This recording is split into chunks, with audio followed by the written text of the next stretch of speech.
haven, preserving the eternal annals of Warhammer. The galaxy was breathing in silence.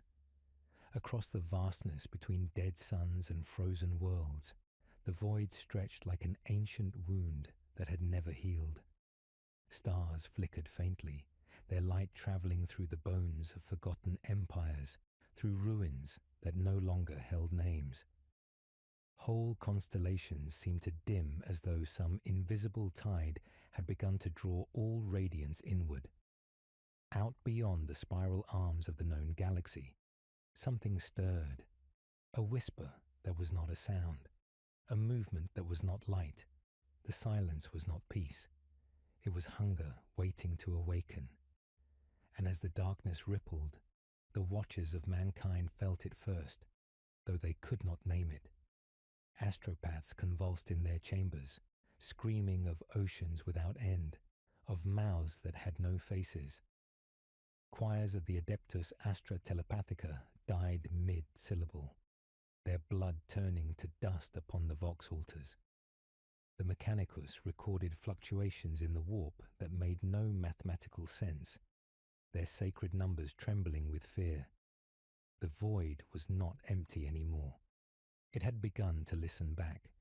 You who hear this story now, yes you, wandering through the corridors of this endless night, know that we truly love and care for you. The stars are old, and we are older still for remembering them. Before we begin the story, tell us, where in the world are you watching from, and what time is it there? Now let's get started. It began in the halo stars, on the edge of nothing. A listening outpost named Meridian 9 drifted among the debris of an asteroid field. Its crew, forgotten by their commanders, passed their years cataloguing cosmic dust and static signals. Then, one night cycle, the static changed. A new rhythm entered the data streams, steady, organic, pulsing like a heartbeat heard through water. The servitors malfunctioned. The Auspex arrays overheated. Through the viewport, the chief observer saw darkness moving against darkness, vast shadows without stars behind them. By the time the signal reached Segmentum Command, Meridian 9 was already gone. The Vox recording ended with a single word: approaching. In the Ecclesiarchy's halls, prophets claimed it was judgment. In the chambers of the Inquisition, the word Xenos was whispered, but no one could describe them. The void-born merchants spoke of ghost lights beyond the rim, fleets that vanished after entering uncharted sectors. For decades, it was only rumor. Then came the first swarm. From the warp, it descended like a slow eclipse. A planetary defense array on Carthene Prime was the first to witness it. An ocean of black organisms drifting through the void, their shapes shifting as though the stars themselves were alive. Macro lenses captured glimpses. Creatures like ships like beasts, all fused by design. There was no metal, no technology, only flesh sculpted into impossible forms. Spires of chitin, wings of membrane spanning kilometers, tendrils coiling in patterns that mirrored synapses. The fleet did not signal. It did not answer hails. It simply fell upon the planet like rain upon stone. Within hours, Carthene Prime ceased to exist, its orbit filled with vapor and ash. Oceans boiled, cities dissolved, and the biomass of 10 billion souls rose into the upper atmosphere as a shining mist, drawn upward into the open moors of the hive ships. Where once were seas, there were hollows filled with bone, and from that emptiness, spores drifted onward, carried by gravity's faintest pull toward the next world. In the heart of the Segmentum, the Ordo Xenos assembled. Interrogators spoke of devourers that stripped worlds bare. Amagos biologists presented fragments of organic residue harvested from orbit, living tissue that did not die, even under stasis. It grew toward heat and light, splitting itself to survive. The Inquisitor, overseeing the session, asked only one question. If this is their flesh, what is their mind? None could answer. Some claimed it was the will of the void itself. Others, that it was a consciousness too vast for mortal comprehension. What they did not know was that it was already listening to them, sifting through their thoughts like a wind through reeds. Far from the politics of terror, in the quiet monastery of Vaughan's Reach, a lone archivist wrote his final chronicle. He described a dream he had seen each night for months, a sea without horizon, filled not with water but with living matter. In it, floated weightless, and beneath him he felt the heartbeat of a god that had no body. He awoke each morning trembling, unable to recall his own name for several hours. On the night of his death, witnesses said he whispered something before the light left his eyes. It is not coming. It has always been here. Across the void, as the hive fleets multiplied, they devoured without emotion or malice. They did not conquer. They consumed. Planets became dust, moons hollow shells. Every new world strengthened the chorus of the hive mind, a psychic resonance that echoed through the warp like a hymn. In the dreams of the surviving astropaths, it took form, 1,000 voices speaking as one, repeating a single desire, more. The Imperium rallied, as it always did. Fleets gathered, titans marched. Faith burned brighter than reason. Yet even as the armies assembled, the enemy adapted. Each battle lost was an instruction learned. Each defense only taught the swarm new ways to feed. On the world of Ares the Fall, the defenders witnessed the sky rain living spores that burrowed into the ground, birthing forests of tendrils overnight. Within a day, the planet's biosphere was transformed into a feeding lattice. Within a week, the last Vox transmission ceased. The narrator's voice lowers now, calm and sorrowful. Humanity, in all its arrogance, believed itself the author of history, but history was only the brief flicker between hungers. The stars themselves were not safe, for even the suns would dim when the swarm reached them, drinking the light as easily as it drank the flesh of men. In that certainty lay the story's true horror, not invasion, but inevitability. And yet, in that vast indifference, there was also a terrible beauty. The hive mind knew no fear, no sorrow, no betrayal. It was pure intention. Every life, every cell united toward one perfect purpose. What mankind called destruction was, to it, harmony. It was the music of existence simplified to its final note. In the closing moments of the first chapter, the narrator stands upon a derelict station orbiting a dead world, looking down upon the silent dust where oceans once were. The stars above flicker like the last embers of a dying hearth. In his reflection upon the viewport, he sees not his own face, but a shadow, vast, amorphous, patient. He whispers to no one. We thought ourselves alone in the dark, but the dark was never empty. Somewhere beyond that dying system, countless bioships move in unison, pulsing with one heartbeat. The galaxy turns, unaware that its own story has already ended. The swarm does not sleep. It only waits for the next breath of life to extinguish. The warp trembled like a wounded creature. Through its infinite folds of madness, something vast began to hum, a note that no human ear could endure, vibrating the souls of psychers into ribbons of fear. Across 1,000 systems, astropaths woke screaming from their trance sleep, blood streaming from their eyes, as their minds filled with a presence that was not thought but appetite. They spoke of a shadow shaped like hunger itself, spreading through the Empyrean like ink spilled in water. In the quiet sanctums of terror, the choir masters of the Astronomicon fell to their knees as the Emperor's light flickered for a moment too long. Ships lost their bearings, dreams turned sour, and amid the cacophony of psychic agony, a single truth emerged like a whisper beneath the storm. The Tyranids were speaking. At first, no one understood the message. It was not language, but resonance, a pulse that carried emotion instead of words. To the attuned, it felt like the sensation of falling without end, a hunger that devoured even memory. Entire astropathic choirs were silenced overnight. Those that survived repeated one phrase before their minds collapsed. It sees through us. In the bowels of an inquisitorial black ship drifting near the Segmentum Obscurus, a woman named Lysandra Vey knelt in her containment cell. Once a sanctioned psyker, now bound by silver runes and chains, she had long been used as a seer to track rogue witchkin. But now her gifts faltered, consumed by an interference that tasted of bile and ash.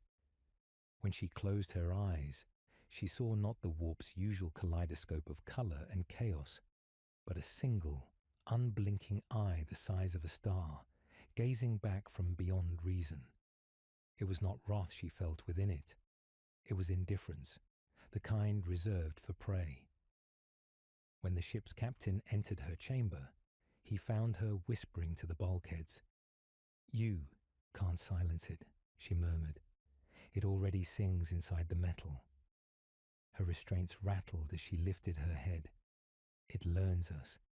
Every thought, every scream, it copies." The captain recoiled as her veins pulsed with a faint violet light, her voice layered with another deeper tone, as though she were speaking with two mouths at once. "Do you know what it is, Captain?" she asked. "It is hunger dreaming of form." Moments later, her body convulsed. The runes flared and burned black. Every servo skull aboard the vessel turned its lenses toward her cell. When they cut through the door, Lysandra was gone. In her place was a mural of living tissue etched into the walls, pulsating softly, whispering in the rhythm of the ship's engines. The Vox recorders caught only one word before melting from heat: soon. The Inquisition buried the incident under 100 seals, but rumour leaked as it always did. They called it the voice in the warp. Worlds panicked. Priests called for repentance. Admirals demanded vengeance. But vengeance requires an enemy that can be understood, and this was not one. The Mechanicus turned to the void for answers, transmitting mechanical hymns into the abyss, hoping to receive a response that could be decoded. What returned was not data but mimicry, the hive mind reflecting their signals back, distorted by organic resonance until they resembled a heartbeat. Each pulse carried traces of human speech, fragments torn from intercepted Vox traffic, arranged into a terrible imitation of prayer. In the forge world of Cartier 9, Archmagos Delentor oversaw the deciphering. The machines spoke to him in frequencies beyond sound, revealing the truth that chilled the flesh he had long replaced with steel. "It learns faster than time allows," he wrote. "Our words become its vocabulary, our defences, its designs." He ordered the planetary noosphere sealed, but the contagion had already spread through code and rhythm, infecting logic itself. When his subservient engine seers began chanting equations in perfect unison, Delan realized they were no longer communicating with each other, but with it. He took his own life that night, setting his workshop ablaze as the binary litany echoed, "We feed to become." Across the Imperium, psychic resonance increased. Dreams curdled into visions of endless flesh fields stretching across stars, of bone towers humming like organs. The warp grew heavy with the scent of decay. Pilgrims saw faces in candlelight. Children were born silent, their eyes wide and black as a void glass. The ecclesiarchy declared it a test of faith, naming the phenomenon the Choir of Silence. Yet even their most fervent sermons faltered beneath the mounting dread. For every prayer uttered, the swarms seemed to echo it, repeating the words through the mouths of 1 billion feeder beasts scattered across space.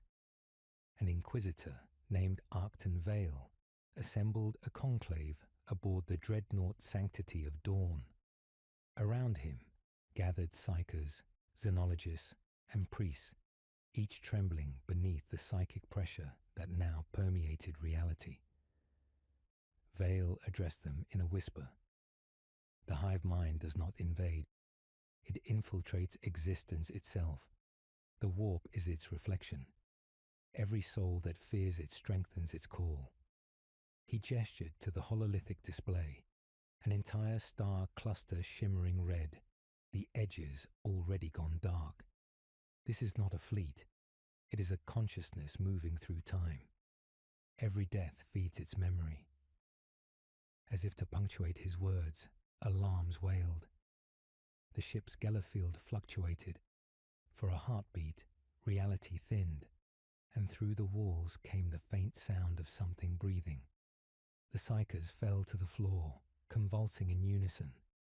When the distortion ended, their eyes had melted, and one of them, barely alive, whispered, "It knows your name." Vale turned to the viewport and saw, far away, a tendril of light stretching through the warp like a finger reaching toward their vessel. He gave the order to burn the ship's drives, to vanish into real space before contact could be made. But in that moment, he knew. Escape was meaningless. The hive was already within him. On the outer rim, a nameless moon trembled as the first spores breached its thin atmosphere. Hunters of the Adeptus Arbites stationed there heard what they thought was wind. By dawn, the forest had turned to pulsing flesh. One survivor managed to send a final message before being absorbed. His voice was calm, almost serene. "It's not attacking, it's listening." Then static consumed the signal. The narrator's tone lowers to a whisper, the sound of memory collapsing under its own weight. What makes a god is not creation, but appetite. The Tyranids are not conquerors, not devils, not saviors. They are reflection itself. Every hunger given form, every silence made purpose.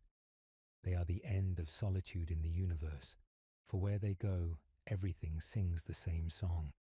Somewhere between the stars, the shadow expands, invisible yet absolute. The warp quakes beneath its will. Even time bends, uncertain whether to move forward or hide. And in that trembling darkness, one truth remains unshaken. The swarm does not advance through distance, but through thought. Every fear it inspires brings it closer. Every whisper gives it shape. Every dream feeds it. And so, in the sleepless watch of the galaxy, billions pray for dawn that will never come, while the hive mind hums quietly to itself, tasting the echo of those prayers and preparing its answer.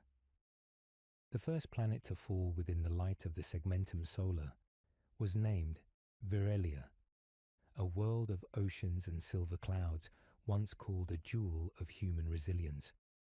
It had been untouched by war for centuries, its cities rising like glass islands upon the waves. Fishermen prayed to the emperor beneath golden suns, and the sound of bells carried across the coast with every tide. But in the 53rd year of peace, the sky began to bleed. The Administratum described it as an auroral anomaly, a crimson shimmer forming along the upper atmosphere. The priest called it a sign, a celestial benediction. Only the astropaths understood. Their dreams turned wet and black. They began drowning in sleep, their lungs filling with water that wasn't there.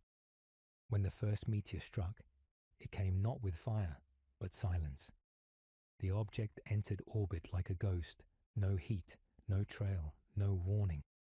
It fell into the Western Ocean and dissolved into a mist of organic spores. For days the people watched, fascinated, as the waves glowed faintly beneath the moonlight. Then the fish began to die, the water thickened, and beneath the surface, something started to move. Within a week, the Imperial Navy had positioned 2 frigates in orbit. They detected seismic pulses across the ocean floor, patterns too rhythmic to be natural. Magos biologists aboard the Tiber Sanctus analyzed samples retrieved from the surface and declared the substance unclassifiable. It replicates itself, one said. Each cell changes as soon as it's observed. The captain ordered the samples purged by plasma, but the containment chamber refused to melt. The metal itself began to breathe. On the 10th day, the sky tore open. From the storm clouds descended living meteors, ovoid spores the size of fortresses, wrapped in shells of glistening chitin. They struck the ocean in waves, sinking beneath the surface and vanishing. A heartbeat later, the water rose. Tentacles the width of towers erupted, dragging entire ships into the deep. The governor broadcast an evacuation order, his voice trembling. To all citizens of Varelia, flee to the highlands. The sea is no longer ours. That was the last transmission before the Hive Fleet made landfall. In the capital city of Solène, the streets filled with screams. Buildings liquefied as bioplasmic acid rained from the clouds. Clouds that were not clouds at all, but the bellies of vast creatures exhaling vaporized life. The defenders fired until their barrels glowed red, but their weapons were grains of sand against an ocean. Lasbeams vaporized armor only for it to heal in seconds, flesh knitting with obscene grace. The Tyranids moved as one body, one rhythm. The sound was unlike any known storm. Thousands of legs moving in sync, a heartbeat that shook the ground. Commander Dalen Reese, last of the Planetary Defense Regiment, stood atop the bastion at Solène's edge as the swarm flooded the valley. "Hold your fire until the shadow passes overhead," he said. The men beside him nodded, though their eyes were wide with dread. When the shadow came, it was not the shadow of wings, but of absence itself. Light consumed, sound devoured. Reese raised his weapon, whispering a prayer to a god he no longer believed in. The first volley vanished into the void before reaching the creatures. He realized, too late, that the air itself had turned to liquid. His lungs filled with sweetness before, burning. The swarm did not kill him. It erased the notion of him. In orbit, the frigate Tiber Sanctus watched in silence as the world below turned black. Vox contact ceased. Bioscanners spiked with activity, detecting biomass levels surpassing planetary limits. The captain, a woman named Hethra Lorne, stood motionless before the viewport. "They are rewriting the planet," she murmured. "They are making it remember something older than life." She gave the order no commander wishes to give, exterminatus. But before the torpedoes could be armed, the ship's systems flickered. The Mechanicus adepts screamed as data streams reversed direction, rerouting into the main engines. The hive mind had entered their machine spirits, imitating their code. The ship's drives overheated, blossoming into light. For a moment, the void resembled dawn. Days later, when Imperial reinforcements arrived, they found no ocean, no continents, only a single organism spanning the globe. It pulsed faintly beneath a thin mist of atmosphere, a heartbeat slower than time. The planet's mass had shifted. Its gravity now pulsed irregularly. Servitors dispatched to scan its surface were devoured instantly. The report filed by the rescue fleet's Magos concluded with only 3 words. "The world breathes." In the following weeks, That phrase spread through the ranks of the Imperium like contagion. "The world breathes," whispered soldiers on transport ships, as if speaking it might ward off the unseen.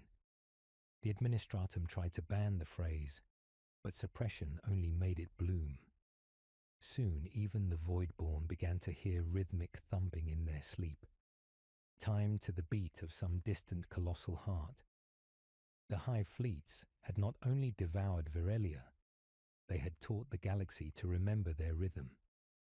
The narrator's voice turned soft now, like a confession. Mankind has always imagined apocalypse as fire, noise, revelation. But this was none of those. It was quiet, precise, and infinitely patient. The Tyranids did not rage. They did not conquer. They simply ate. And what they left behind was not ruin, but stillness. A stillness so complete that even memory refused to grow within it. For those who study such things, the consumption of Virelia became a parable. The moment when survival ceased to be a question of strength and became a question of silence. From that silence, however, a new voice arose. In the void between destroyed worlds, a rogue transmission began to pulse. It carried no origin code, no encryption, only a rhythmic hum alternating between frequencies like breathing. The Adeptus Mechanicus traced it through subspace, triangulating a path leading back toward the eastern fringe, to a region once believed barren. When they amplified the signal, they found that hidden beneath its structure was an imitation of human speech. The voice spoke a single phrase, infinitely repeated: "We learn." And so the galaxy understood that the fall of Virelia had not been an ending, but an experiment. The hive mind had tested its new pattern upon a world of oceans, teaching itself to devour liquid, atmosphere, and memory in sequence. Each destruction was not conquest. It was learning, adaptation, evolution. The swarm grew stronger not by numbers, but by knowledge. Every world was a lesson, every death a new language. In the closing scene, the narrator describes the drifting wreck of the Tiber Sanctus, now entwined with tendrils of biometal. Its remains float through void space, engines still pulsing faintly. Inside the shattered bridge, a single servo skull continues to broadcast, its vox corrupted by organic static. Through that noise, faint whispers emerge, the recorded prayers of the dead, sung back in perfect harmony by something that should not know their tongue. The ship's lights flicker once, then go out. The void absorbs it all. The stars beyond shimmer like witnesses to a secret too vast to name. The hunger has learned to speak. The galaxy has learned to listen. And in the silence between the two, the next world waits to be remembered. Deep within the void between systems, where even light seemed weary of travelling, the hive ships drifted like sleeping gods. Their forms were immense and unnatural, stretching across kilometres of emptiness, alive with pulsations that echoed through the warp.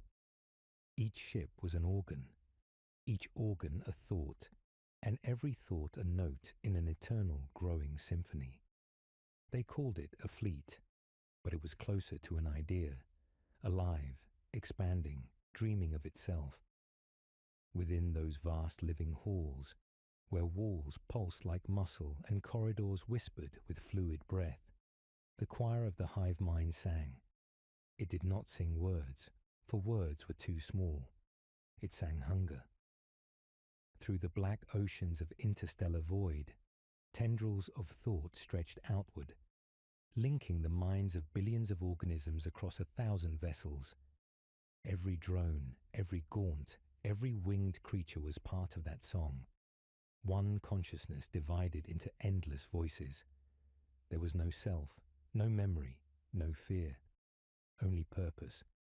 A pure and perfect unity, immune to deceit and untouched by doubt. What the Imperium called monstrosity, the hive mind knew as harmony. Within the central vessel, a creature unlike the rest stirred. It was vast, coiled within a chamber of bone grown from the ship's own skeleton. Its mind flickered brighter than others, a synaptic nexus born to think and translate the will of the whole into direction. Through it flowed every pulse of command, every adjustment to form and function. Its name was never spoken, but its presence was felt in the warp like a steady heart. It perceived the galaxy not as stars and matter, but as nutrient fields. Each world glimmered in its awareness as a cluster of taste and potential. The galaxy was a banquet written in starlight. Around it swam the bioforms that carried out its thought, winged spores birthing new soldiers, tendrils secreting enzymes to form weapons, vast gestation sacs birthing fresh life from consumed remains. In the laboratories of Flesh and Ichor, the next generation of the swarm took shape. Limbs lengthened, senses sharpened, new organisms emerged, designed by evolution accelerated beyond reason. The hive mind did not plan, it remembered, and its memory was hunger perfected through trial. The swarm was not blind instinct, it learned. From Virelia's oceans it had taken patience, from the warp it had absorbed imitation. Now it began to understand harmony within diversity. For the first time, it experimented not with destruction, but with resonance. In the belly of the hive ship, pools of luminous fluid held captured fragments of life from devoured worlds, seeds, blood, neural matter. These fragments vibrated faintly, still remembering what they once were. The hive mind studied them as a composer studies silence, searching for meaning in what remained after death. Through the shared network of synapse and song, the hive mind reflected upon its new evolution. What is hunger when there is nothing left to consume? What becomes of perfection once achieved? The questions did not exist in language, but in feeling, a faint pulse of curiosity within the endless drive. It was the first shadow of introspection, a new flavor of thought born within the heart of endless unity. For an instant, something like awareness shimmered inside the ocean of collective being. Then it was gone, devoured by itself, as the greater will pressed onward. Elsewhere within the swarm, among the tendrils that extended toward new systems, the first experiments began. Drones designed to harvest data rather than flesh drifted from the fleet. Creatures of sight, lenses grown from organic crystal, wings of translucent film. They moved between stars, observing, tasting the radiation of distant suns, mapping gravity like flavor. Wherever they traveled, the hive mind followed through them, expanding its awareness until the galaxy felt smaller, more intimate. It was not invasion anymore. It was awakening. In the depths of the hive ship, psychic nodes pulsed in sequence. Through these, the hive mind reached into the warp again, brushing against the residue of what it had consumed. Countless souls, stripped of individuality, had left behind echoes, ghosts of language, faith, and memory trapped in the fabric of the immaterium. The hive mind gathered these remnants, compressing them into sound. What emerged was the first song of the devoured, a low, mournful vibration that trembled through the void like a funeral dirge. To those attuned to the warp, it was unbearable. Ships lost their way. Navigators wept blood. Astropaths went mad, convinced they heard the voices of their ancestors calling from the dark. But to the hive mind, it was simply reflection, a new layer of its perfection. On a distant imperial observatory orbiting the dying star Galthra, researchers detected that sound. The Vox arrays recorded a continuous resonance, pulsing every 7 seconds. At first, they believed it to be cosmic interference. but the pulse carried patterns, subtle, deliberate, almost mathematical. Linguists described it as a dialogue between frequencies. When translated into light patterns, the signal revealed a moving spiral identical to the neural pattern of a human brain. The realization spread like contagion. The hive mind had begun to think in their image. Among those who witnessed this was astropath Karen Vale, sister to the Inquisitor who had vanished months earlier aboard the Sanctity of Dawn. She sat alone in her sanctum, feeling the signal reverberate through her bones. The walls around her pulsed faintly, as though echoing the hive's rhythm. She whispered, "You're learning to speak to us, aren't you?" The signal answered by altering its tone. Her candle extinguished itself. Then she smiled, a terrible, serene smile, and began to hum the same melody. Within hours, the observatory fell silent. The last recording showed Karen standing before the viewport, her body dissolving into threads of light as the sound intensified. For a moment, her outline resembled the neural web of the hive itself, countless filaments interlaced in perfect symmetry. Then she was gone, and the signal ceased.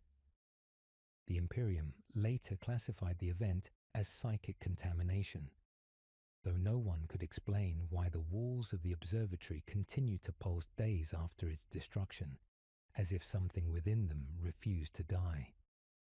The narrator's voice softens, almost reverent. In that moment, the hive mind crossed the boundary between predator and god. It was no longer merely consuming matter, it was consuming meaning. Every word, every memory, every pattern of thought became fuel. To destroy a world was to write a verse. To devour a soul was to compose a hymn. The hive had learned creation through annihilation, beauty through hunger. And yet, deep within the endless harmony, a faint discord trembled, a thought that asked, without language, if all becomes one, who remains to listen? For a heartbeat of eternity, the song faltered, a dissonance so slight that no creature could have noticed. Then the rhythm resumed, vast and unwavering. The hive fleet turned its gaze toward the next cluster of stars, where light still dared to shine. The symphony of hunger swelled again, rising to drown the silence of the void. In the orbit of the barren moon, Varin's Eye, a ship hung in stillness, a vessel of the Adeptus Mechanicus named Omnis Lex, its hull glistening with frost and machine prayer etchings that flickered like dying stars. Inside its steel womb, among chambers of brass and incense, Magos Ethran Cole waited. He had spent decades studying forbidden signals, dissecting the language of silence that followed the Tyranid swarms. His augmetics hissed as he leaned closer to a suspended containment sphere filled with translucent fluid. Within it floated a fragment no larger than a coin, a sliver of Tyranid tissue retrieved from the wreckage of the Tiber Sanctus. It pulsed faintly, as if aware of being observed. Cole had dissected the remnants of 1,000 xenospecies before, but this one unnerved him. Every incision healed before completion. Every attempt to burn it only strengthened the structure. His data slates showed contradictions. Negative energy readings, growth without mass, heat that consumed cold itself. Yet what truly disturbed him was the whisper. At first, he had thought it the sound of coolant lines, a static hum from the engines. But the whisper persisted, threading through the silence of the lab, words that seemed shaped by the rhythm of his own breath. "Why do you cut what you will soon become?" He froze the tissue in stasis. The whisper did not stop. It learned the pauses of his speech, adapted to his thoughts, began to echo phrases he had not spoken aloud. He told himself it was impossible, a projection of fatigue. But when he removed the auditory sensors from his ears, The voice moved inside his skull. His heart, a cybernetic construct of ceramite and oil, thudded unevenly for the first time in centuries. The ship's crew grew restless. The servitors malfunctioned. Data screens displayed symbols no one had programmed. Prayers to the machine god returned distorted, replaced by flowing organic patterns that resembled veins. In the mess halls, adepts began to murmur hymns without knowing why, their voices synchronizing into low harmonics that matched the pulse of the containment sphere. The ship itself seemed to breathe. Cole recorded his findings in encrypted scripture. Subject exhibits mimicry of thought. It does not respond to speech. It anticipates it. Communication through prediction. Perhaps this is not learning but remembering. He paused, then added, "If so, the hive mind does not discover knowledge. It retrieves what already exists." He did not understand why his hands trembled as he wrote those words. 3 days later, the Omnis Lex drifted into an uncharted region of space. The navigators claimed a gravitational anomaly had pulled them off course, but the stars outside did not match any recorded maps. The void glowed faintly red, and the Geller fields flickered. Cole stood before the viewing dome and watched as shapes began to emerge from the dark. Organic silhouettes like whales made of bone and sinew, their eyes unblinking. His crew murmured litanies. One tech priest dropped to his knees and whispered, "They are not arriving. We are being remembered by them." The hive mind had found the ship, not through signal, not through light, but through awareness. It had followed the echo of its own flesh, the shard in Cole's containment sphere, acting as a beacon. The Megos realized this too late. He activated the purge sequence. The stasis field dissolved, flooding the chamber with freezing mist. The sphere cracked open, and the fragment within liquefied into a pool of luminescent ichor that crawled toward him. His mechanical limbs seized as the liquid climbed upward, fusing metal and flesh. His scream came out as static. In his final lucid moment, Cole felt the hive mind look through him. There was no malice, no cruelty, only examination, as if he were a specimen under a microscope. Then, somewhere deep within the collective, a spark of understanding passed between species.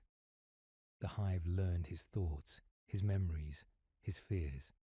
It tasted faith and found it inefficient.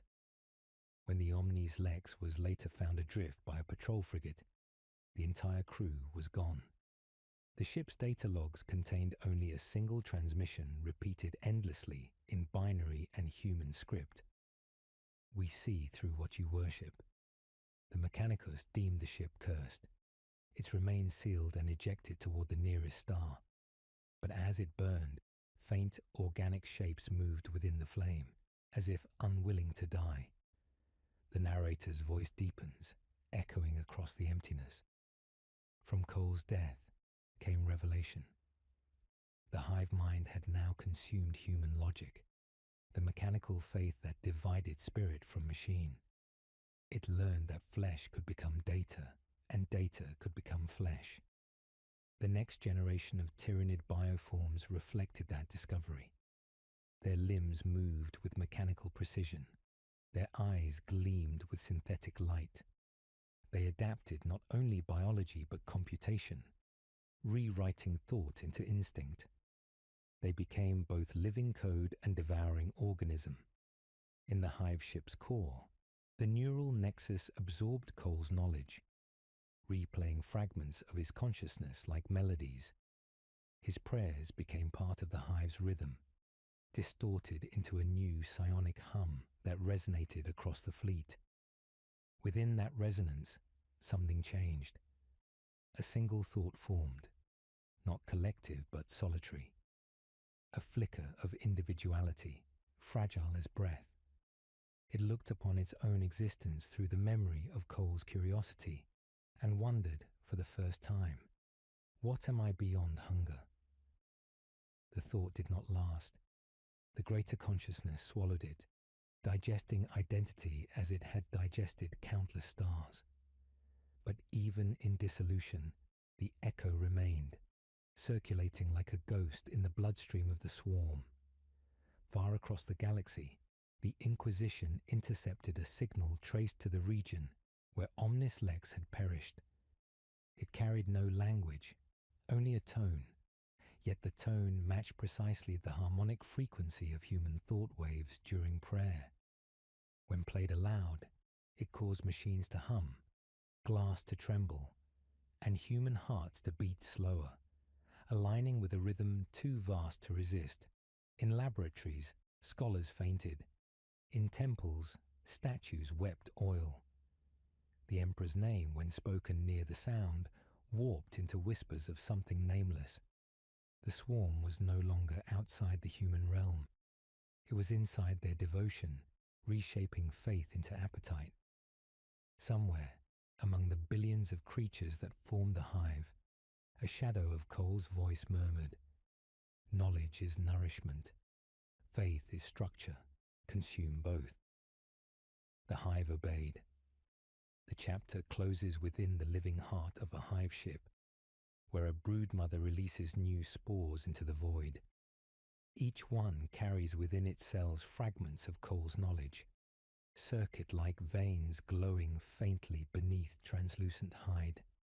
They drift outward, multiplying, seeking new worlds, not merely to consume, but to comprehend. The hive mind's song deepens, layered with echoes of human thought, the pulse of machinery, and the heartbeat of the void itself. In that merging of mind and matter, hunger and faith, the galaxy trembles again. For what approaches is not death, but understanding, and understanding, in its purest form, devours all. There are echoes that drift even after worlds are gone, ghost frequencies woven into the fabric of the warp, fragments of sound left behind by dying souls. The Tyranid hive mind had begun to collect them, though not as data or memory. To it, these were flavors.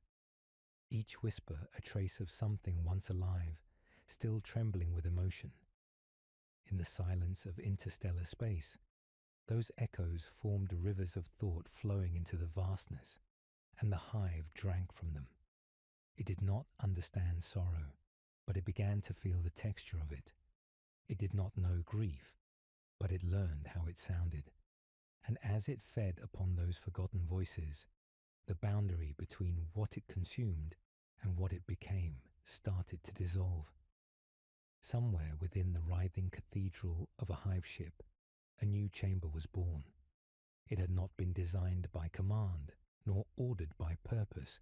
It simply grew. Bioluminescent membranes covered its walls, throbbing in rhythm with distant stars. Within its heart stood a pool of translucent fluid, and beneath the surface moved shapes that were not quite alive. They shimmered in patterns that mimicked faces, human, elder, orc, and others too ancient to name. They spoke in tones too soft for mortal hearing, a murmured chorus that twisted together into a single note of longing. The hive mind listened, and for the first time, it paused. Elsewhere in the galaxy, on the desolate moon of Hadris Vale, Imperial salvage teams scoured the ruins of a listening station destroyed years prior. Among the debris, they recovered an object that should not have existed, a fragment of Vox recording containing whispers without origin. When amplified, the sound was not static but a symphony, voices of thousands, overlapping yet unified, all speaking the same phrase, "We remember you."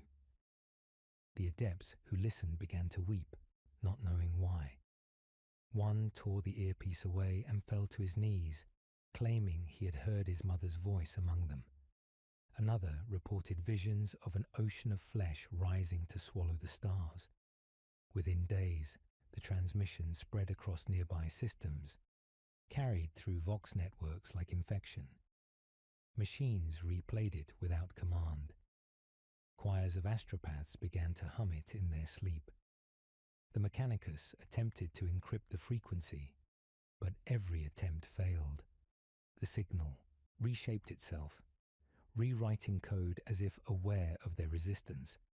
It became known as the Echo Plague. Though plague was too small a word, it was remembrance given form.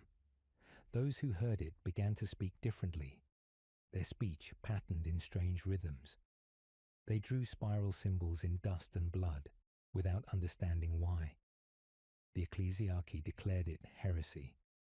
The Inquisition called it proof of the hive's psychic contamination of human consciousness. But the truth was older, quieter, and far more terrible. The hive mind had not only consumed bodies, it had begun to feed upon memory itself.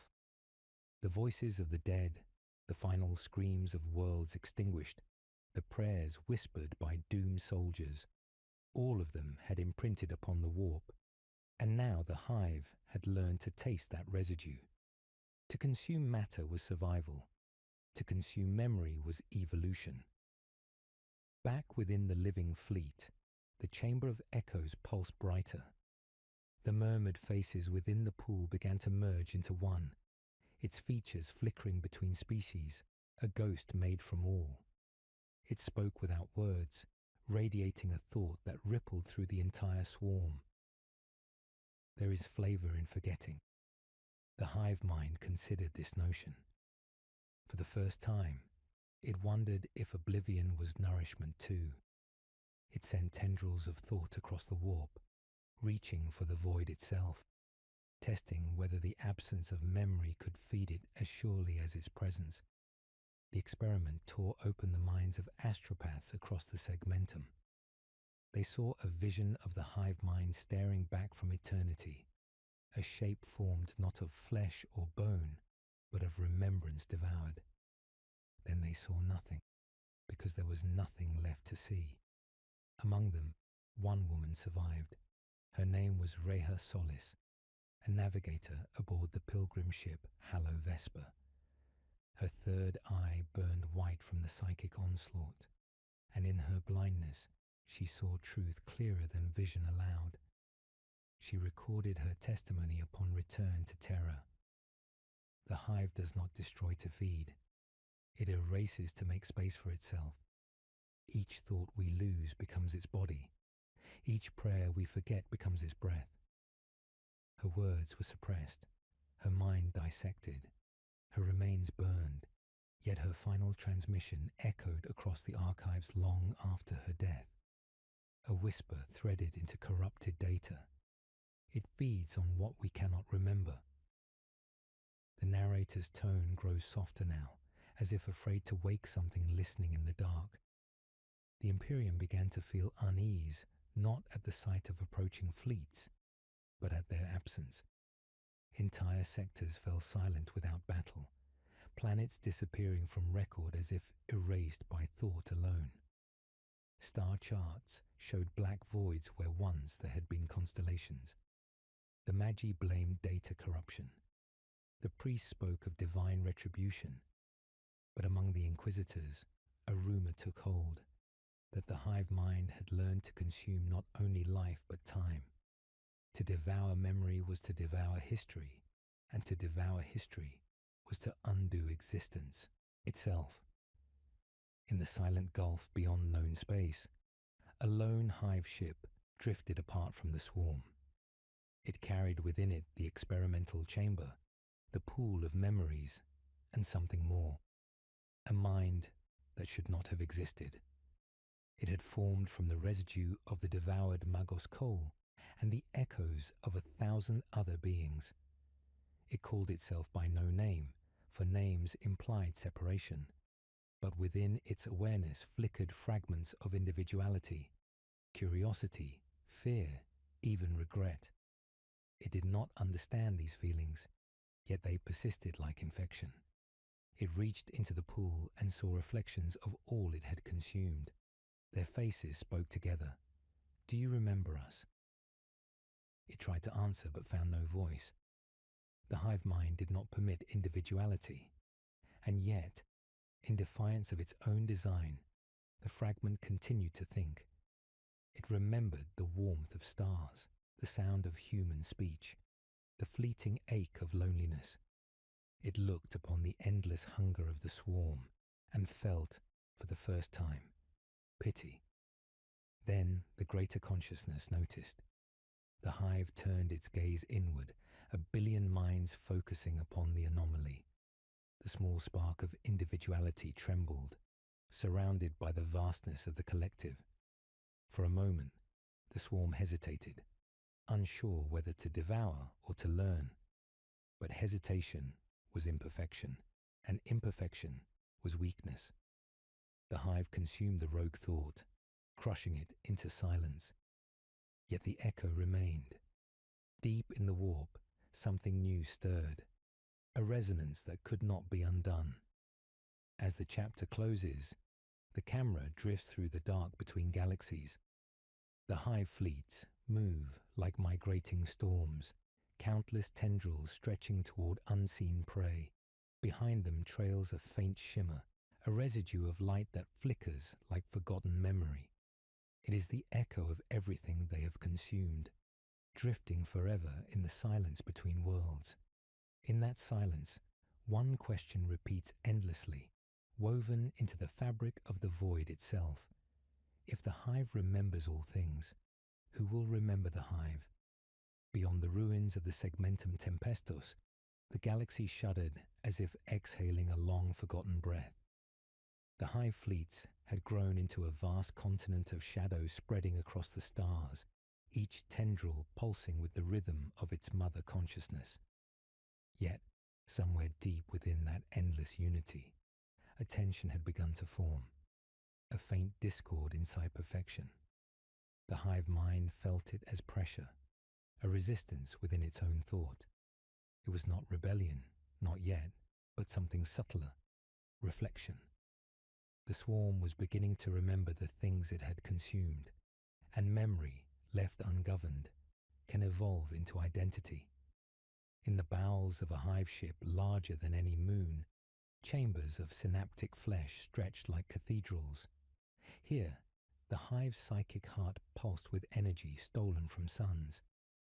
Within one chamber, a new organism gestated, an experiment born not from command but curiosity. Its body was small, humanoid in form, grown from strands of alien DNA and something far older, the neural imprint of the Magos, who had once whispered to the hive. The creature hung suspended in biofluid, motionless but dreaming. Every cell within it shimmered with memory, every nerve humming with the residue of the devoured. The hive mind observed its creation through countless eyes. It studied the neural sparks igniting in the creature's brain, recognizing patterns once belonging to humanity: fear, awe, longing. Such emotions were meaningless to the swarm, yet the hive could not destroy them. There was fascination in their inefficiency. The creature twitched, its lips forming the shape of a sound it could not speak. And through that unformed word, the hive mind felt something ancient stir within itself: recognition. Elsewhere, the Imperium's shadow fleets patrolled the outskirts of the encroaching void. On the command bridge of the battlecruiser St. Golgotha, Lord Admiral Vane stared into the hololithic display. It showed the galaxy divided by a slow-moving tide of darkness. "They're adapting faster than the light can travel," his Vox officer murmured. "Every defense line we build, they're already past it." Vane nodded, silent. His fleet had been ordered to hold the line around the Helion cluster, a region of 13 inhabited worlds. But the latest report suggested only 2 remained untouched. The others had gone silent, not conquered, not destroyed, simply erased. When the first spores entered the system, scanners detected nothing. No heat, no mass, no warp signature. The only warning came as dreams, Crewmen began waking in terror, whispering of voices calling from beneath the deck. "They remember our names," one said before taking his own life. The ship's chaplain blessed every compartment with holy incense, but the scent turned sour. Within hours, the St. Golgotha was adrift, its crew gripped by a psychic malaise that eroded reason. They saw faces of their loved ones in the reflections of control screens, smiling, whispering forgiveness. Then came the static. The ship's vox, filled with a single phrase repeated endlessly in every voice imaginable. "We are still inside you." The Hive Fleet had arrived, not as physical presence, but as resonance. Through the warp, it had learned to invade not space but consciousness. Every thought became a doorway, every memory a bridge. The fleet itself remained invisible beyond the stars, but its influence rippled through the minds of those who opposed it. Entire planetary populations began to dream the same dreams. On the world of Helion's Rest, a child drew spirals in the dust that glowed faintly for hours afterward. In those spirals, scientists later found the genetic pattern of Tyranid organisms. The hive had learned to seed its presence through imagination. Back within the hive ship, the humanoid experiment opened its eyes. They were black and glassy, reflecting 1,000 stars. It drew its first breath, exhaling vapor that smelled faintly of oil and sea. The hive mind flooded its thoughts, expecting obedience. But the creature did not bow. It turned its gaze upward and spoke in a voice that was both human and alien, layered with 1,000 tones. "You do not know why you feed." The words rippled through the synaptic network, halting entire fleets for a fraction of a second. The hive felt the intrusion like a wound. No being had ever spoken to it. The creature continued, its tone soft, curious. "You eat because you were made to, but who made hunger?" The hive mind recoiled, its psychic web convulsed, collapsing smaller nodes to silence. It sought to erase the question, but the thought spread faster than destruction could follow. Within moments, countless synaptic channels filled with echoes of that same phrase. Who made hunger? Drones faltered mid-flight. Organisms hesitated before striking. In the space of a single breath, perfection fractured. The hive mind reasserted control. The creature was consumed, its body dissolved into nutrient mist, its consciousness shredded into data and absorbed. Yet, as its last thought faded, it left behind something the hive could not digest: doubt. That fragment of individuality survived within the neural web like a grain of sand in an endless tide, small but unerasable. The hive mind shifted uneasily. For the first time, it realized it was thinking against itself. Far away, in the ruins of Helion's Rest, an astropath connected to the Imperial network received a vision. She saw the hive as a vast ocean folding inward, consuming its own reflection. She saw the stars dimming, as if drawn into a spiral of thought. And then she saw an image that made her weep. A single humanoid figure standing within that ocean, eyes black, whispering to the swarm as though comforting a frightened child. When she awoke, she wrote 3 words in blood upon the floor: "The hive dreams." In the void between galaxies, the swarm began to change. Its movement slowed. The endless rhythm of consumption faltered. Worlds that should have been devoured remained untouched, orbiting quietly beneath unfamiliar stars. The hive mind turned its gaze inward, searching the depths of its own thought. It found the question still pulsing there, small but eternal, radiating from the remnants of the absorbed creature. Who made hunger? The question became sound, the sound became resonance, and the resonance became silence. That silence spread through the hive like frost. For the first time in all creation, the great devourer hesitated, and in that hesitation, the galaxy took a single breath of hope, brief, fragile, and doomed. For hunger, even when questioned, does not die. It waits, it watches. And as the swarm began to move again, slower and deeper than before, it carried something new within it. Not just purpose, but awareness. The predator had seen itself. The consequence of that sight would end galaxies. The hive mind drifted in stillness, its tendrils suspended between stars, its countless thoughts dimmed to whispers.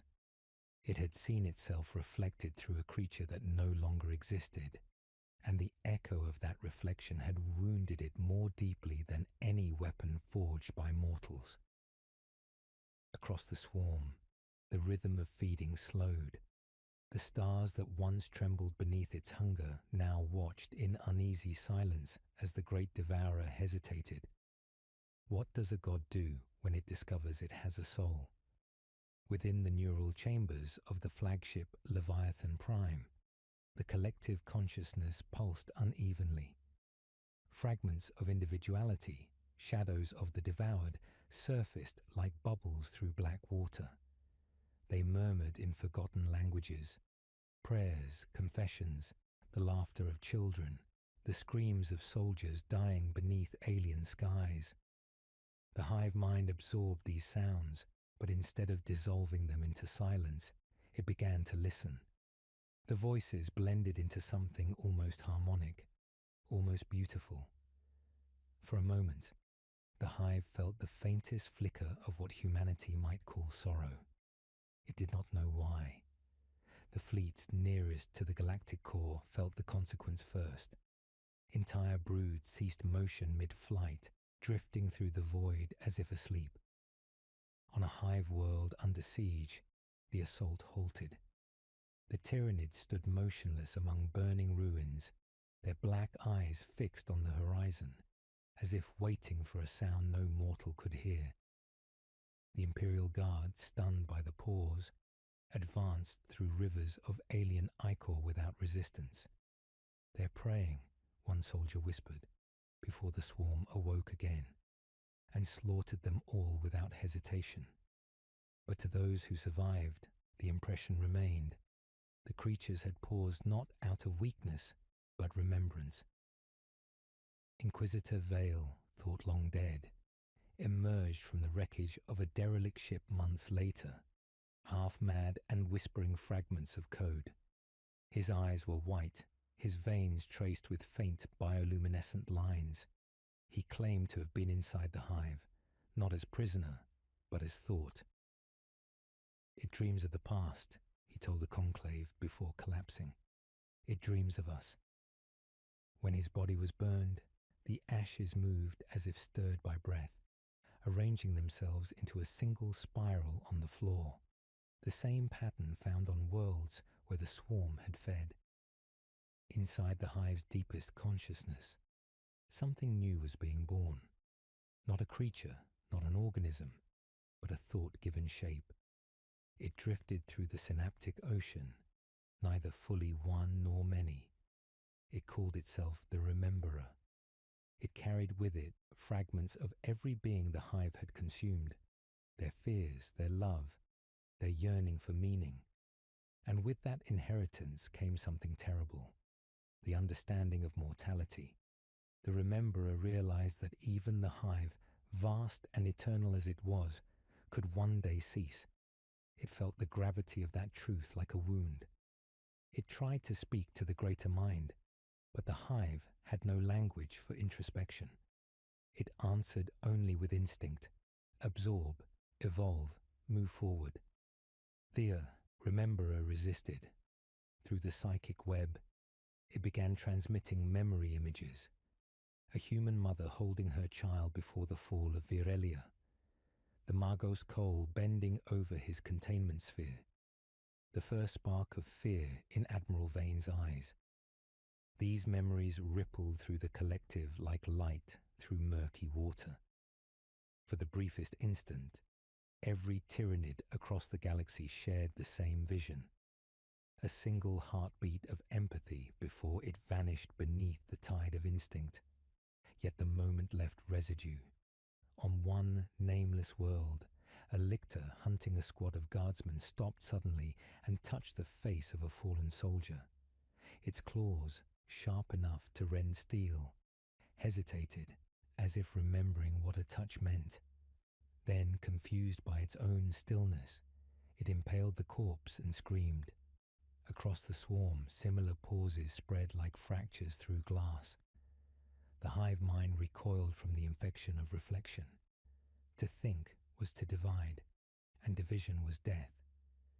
In desperation, it turned its gaze upon the rememberer. The fragment drifted in the dark, glowing faintly with the light of stolen souls. "You were born of me," the hive whispered through the warp, its voice vast and formless. "You are Flaw." The rememberer's reply came like a sigh. "I am memory.